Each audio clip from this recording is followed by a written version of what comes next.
సరోజినీదేవి నీలోఫర్ ఆసుపత్రిలో వరుసగా కల్తీ కలకలం రేకెత్తించడంతో డ్రగ్స్ కంట్రోల్ అధికారులు రంగంలోకి దిగారు. తెలంగాణలోని ప్రభుత్వ ఆసుపత్రిలో తనిఖీలు చేస్తున్నారు. ఆసుపత్రిలో ఉన్న మెడికల్ షాపుల్లో మందులను చెక్ చేస్తున్నారు. ఏ కంపెనీల నుంచి సెలైన్లు, ఇతర డ్రగ్స్ సరఫరా అవుతున్నాయి, అవి ఎలా ఉన్నాయో పరిశీలిస్తున్నారు. అనుమానం కలిగిన వాటిని సీజ్ చేసి పరీక్షలకు పంపుతున్నారు.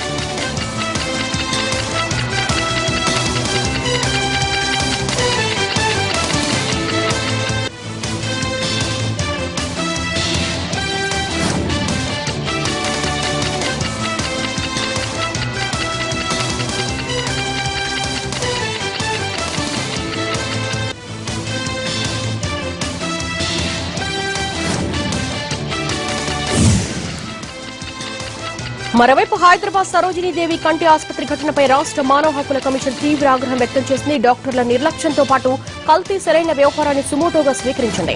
5గురు చూపు కోల్పోవడానికి కారణమైన డాక్టర్ల మీద తక్షణం చర్యలు తీసుకోవాలని Telangana CS, medical and health principal secretary, Sarojini Devi ఆసుపత్రి సూపరింటెండెంట్లకు ఆదేశాలు జారీ చేసింది. అలాగే ఈ నెల 21లోపు సమగ్ర నివేదిక ఇవ్వాలని మానవ హక్కుల కమిషన్ కోరింది.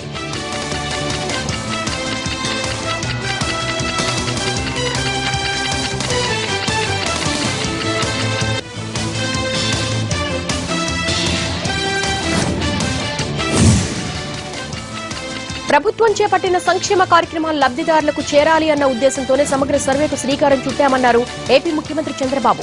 సర్వే ద్వారా ప్రజల సమాచారం మొత్తం సేకరించి కంప్యూటరైజ్డ్ చేస్తామన్నారు. సర్వేలో భాగంగా ఈ రోజు సీఎం క్యాంప్ ఆఫీస్ కు చేరుకున్న అధికారులు చంద్రబాబుతో పాటు అతని కుటుంబ సభ్యుల వివరాలు సేకరించారు.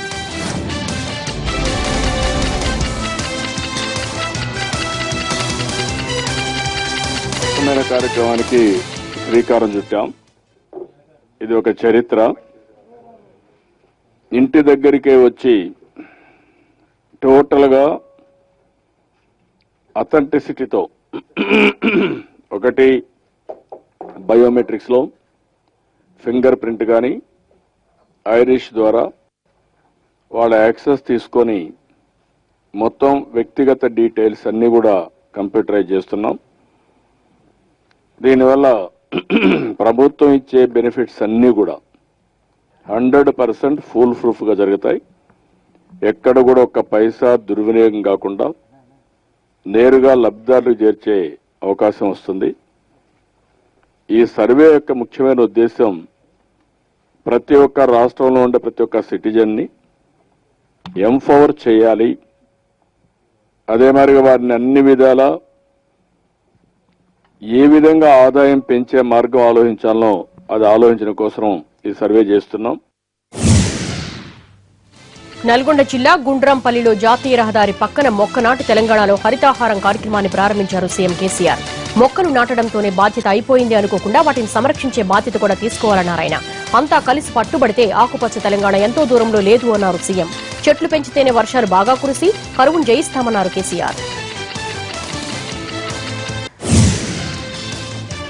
ఏపీ కేబినెట్ కీలక నిర్ణయాలు తీసుకుంది. స్థానికతకు సంబంధించి గైడ్ లైన్స్ రూపొందించాల్సిందిగా ఆదేశించారు సీఎం చంద్రబాబు. నదుల అనుసంధానం దిగ్విజయంగా పూర్తి చేసినందుకు కేబినెట్ అభినందన తీర్మానం చేసింది. అలాగే రికార్డు సమయంలో పట్టిసీమ ప్రాజెక్టును పూర్తి చేసినందుకు ఇరిగేషన్ ఇంజనీర్లకు ఇంక్రిమెంట్ ఇస్తూ మంత్రివర్గం నిర్ణయించింది. మచిలీపట్నం ఏరియా డెవలప్మెంట్ అథారిటీ కోసం 1,05 ఎకరాలు భూ సమీకరణ ద్వారా తీసుకోవాలని నిర్ణయించిన కేబినెట్ పరిహారం విషయంలో సీఆర్డీఏ విధానాన్ని అనుసరించాలని సూచించింది. రాష్ట్రంలో కొత్తగా ప్రైవేటు యూనివర్సిటీల ఏర్పాటుకు గ్రీన్ సిగ్నల్ ఇచ్చింది మంత్రివర్గం. రాష్ట్రంలో 15,000కు పైగా ఉన్న అవుట్ సోర్సింగ్ ఉద్యోగుల వేతనాలను పెంచిన చంద్రబాబు అండ్ టీం వచ్చే నెల నుంచే చెల్లించనుంది. తెలంగాణలో హరితాహారం కార్యక్రమాన్ని ప్రారంభించిన సీఎం కేసీఆర్ దీనిపై ఏరియల్ సర్వే నిర్వహించారు. ఏ ప్రాంతాల్లో ఏ విధంగా కార్యక్రమాన్ని నిర్వహించారో ఏరియల్ సర్వే ద్వారా తెలుసుకున్నారు.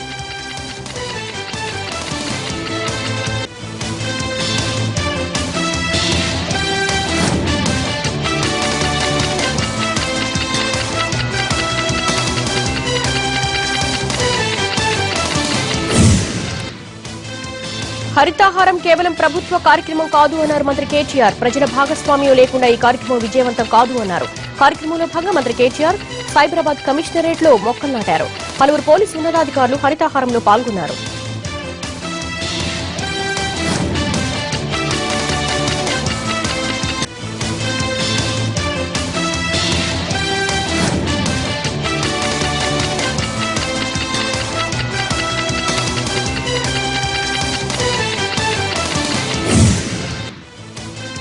తెలంగాణ సర్కార్ ప్రతిష్టాత్మకంగా చేపట్టిన హరితహారంలో భాగంగా సీఎస్ రాజు శర్మ సచివాలయం ముందు మొక్క నాటారు. పలువురు ఉన్నతాధికారులతో పాటు ఉద్యోగులు కూడా ఈ కార్యక్రమంలో పాల్గొన్నారు.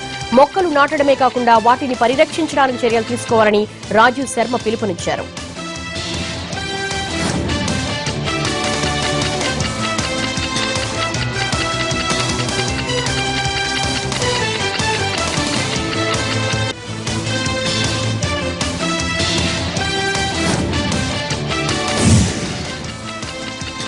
చెట్టు గురించి తన తల్లి చెప్పిన మాటల్ని నెమరు వేసుకున్నారు హీరో అక్కినేని అఖిల్. తెలంగాణ ప్రభుత్వం ప్రతిష్టాత్మకంగా చేపట్టిన హరితహారంలో భాగంగా శంషాబాద్ పోలీసులు ఏర్పాటు చేసిన కార్యక్రమానికి ముఖ్య అతిథిగా హాజరైన అఖిల్ పోలీసులు విద్యార్థులతో కలిసి మొక్కలు నాటారు. ఒక్క చెట్టు 5 ఏసీలతో సమానమని తన తల్లి చెప్పిన మాటలను గుర్తు చేసిన అఖిల్ చెట్లు లేకపోవడంతో గ్లోబల్ వార్మింగ్ కారణమవుతుందన్నారు. మొక్కలు నాటడమే కాకుండా వాటిని పరిరక్షించడానికి చర్యలు తీసుకోవాలని అఖిల్ పిలుపునిచ్చారు.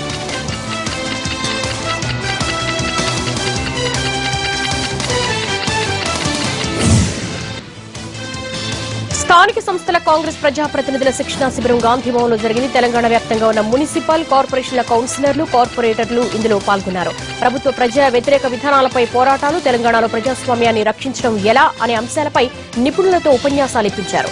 దోచుకున్న డబ్బుతో ప్రజాప్రతినిధులను కొనడమే పనిగా పెట్టుకుందని ప్రభుత్వంపై మండిపడ్డారు టీపీసీసీ చీఫ్ ఉత్తమ్ కుమార్ రెడ్డి.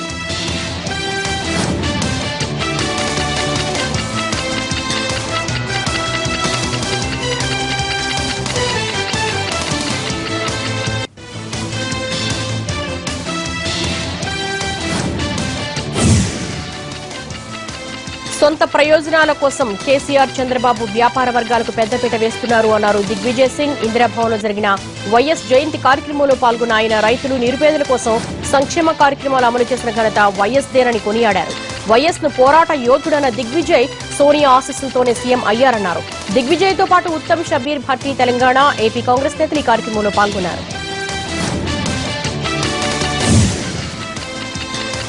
గడప గడపకు వైసీపీ కార్యక్రమాన్ని పార్టీ అధ్యక్షుడు జగన్ ఇడుపులపాయలో ప్రారంభించారు. మొదటి ఇడుపులపాయలో వైఎస్ఆర్ కు నివాళి అర్పించిన జగన్ ఆ తర్వాత అప్పుల బాధతో ఆత్మహత్య చేసుకున్న రైతుల కుటుంబాలను పరామర్శించారు. రైతుల శ్రేయస్సును ప్రభుత్వం పట్టించుకోవడం లేదని విమర్శించారు జగన్.